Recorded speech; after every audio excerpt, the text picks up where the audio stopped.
Is the blue ring octopus dangerous? That's what we're going to explore in this video, right after this. I am the snake artist, and my mission in life is to get people to appreciate art and wildlife. Is the blue ring octopus dangerous? I would argue that it's highly venomous, but not dangerous. It's only dangerous if you pick it up or interfere with it in any way. If its rings start to glow blue, you know that it's not happy. It's a disgruntled octopus. One of the things that makes it not very dangerous is that it's not that easy to find. You have to really go looking for it. You have to wait till the low tide is at its absolute lowest, or paddle around in the shallow water off where there's rocks or crabs or food for this animal. Or if you're a fisherman trawling for scallops or something like that, and you pick up soft drink cans, there's often one in there because they like to have soft drink cans. It's their little hidey hole. It's a nice little house for them. Yes, they have an extremely toxic venom. In fact, they have a couple of venoms. There's one venom that they create especially for crabs, which is their favourite food, and another more broad-based venom to knock off everything else. Before I was born, my father and my mother went down to the beach, and my father picked up a blue ring octopus, had it on his hand. He showed it to my mother. She put her hand out, let it crawl on her hand. It was glowing blue, looked like a little toy, and they popped it back. They didn't know it was highly venomous. But here's an example of not dangerous, but extremely venomous, and best not to touch. The first time somebody died of a blue ring octopus, it was up in the northern part of Australia near Darwin. The year was 1954.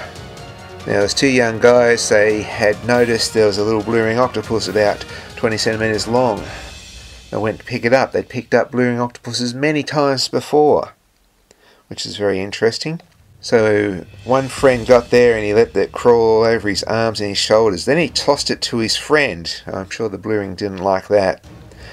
It crawled over his friend's shoulders, back, and it paused there for a while and dropped off. Shortly after that, his mate started complaining that he had dryness in his mouth and he had difficulty swallowing.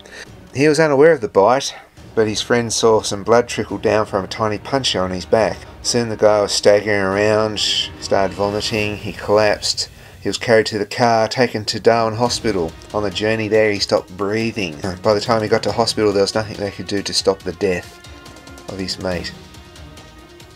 So that was the first death by the blue ring. The blue ring known as the greater blue ring because the rings are bigger on the body, and it's to the northern part of Australia.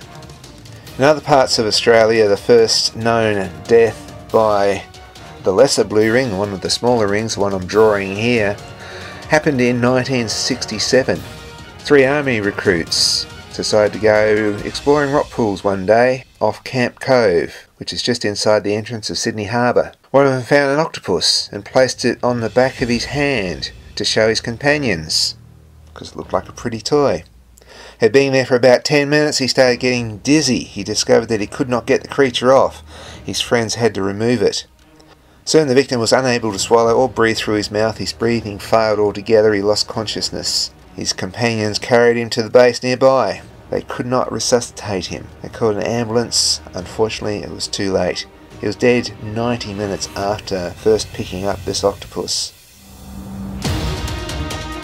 Hi guys, if you're interested in the blue ring octopus, here's a few other videos I've made about the blue ring octopus.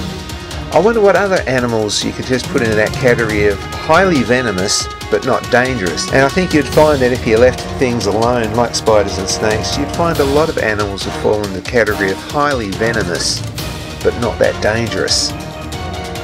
Love to hear what you think. Drop a comment down in the comment section and tell us about your ideas about what's dangerous, what's venomous, what's deadly, and just what just wants to be left alone. Thanks for watching, and I'll see you later.